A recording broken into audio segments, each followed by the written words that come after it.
Hello everyone and welcome back. In this project we'll build a quiz application in Python. Unlike a simple quiz that contains a fixed list of questions, this application is much more flexible and closer to a real world quiz system. The application allows the user to select a quiz category, enter multiple participants, specify the number of questions for each participant, randomly select questions from a larger question bank, display each participant's score, finally generate a leaderboard showing the ranking of all participants. Let's see how the program works.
Before looking at the code, let's understand the project structure.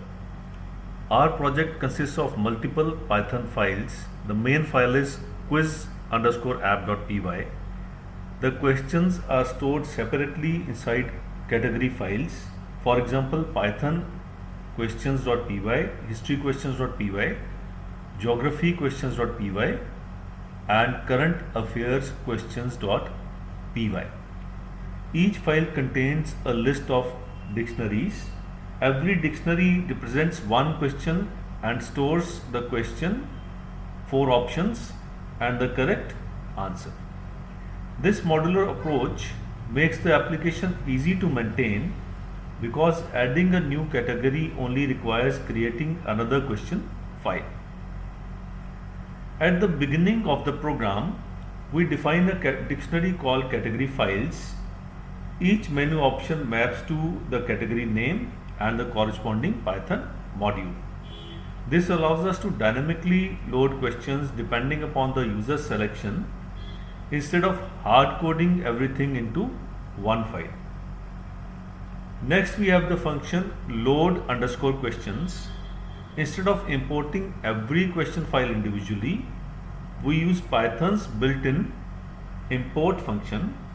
The function imports the selected module and returns the list named questions present inside that module. This is a very useful technique whenever modules need to be loaded dynamically. The core of our application is the conduct_quiz function.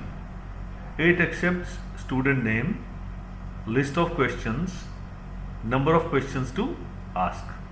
The first thing we do is we call the random shuffle function, which randomizes the order of questions. After that, selected questions equal to questions num questions slices the list and selects only the required number of questions. Now we display each question one by one. The options are printed using enumerate, which automatically generates option number starting from 1. The user's answer is accepted using input function. If the answer matches the correct answer stored inside the dictionary, the score is increased by 1. Otherwise, the correct answer is displayed. Finally, the total score is returned to the calling function. Now, let's look at the main program. First, the application displays all available categories. The user enters the category number. The program validates the input. If an invalid category is entered, the application exits with an error message. Otherwise, the selected question bank is loaded. Next, the program asks number of participants and number of questions per participant. Before proceeding, it checks whether enough questions are available inside the selected category. If not, the program terminates gracefully.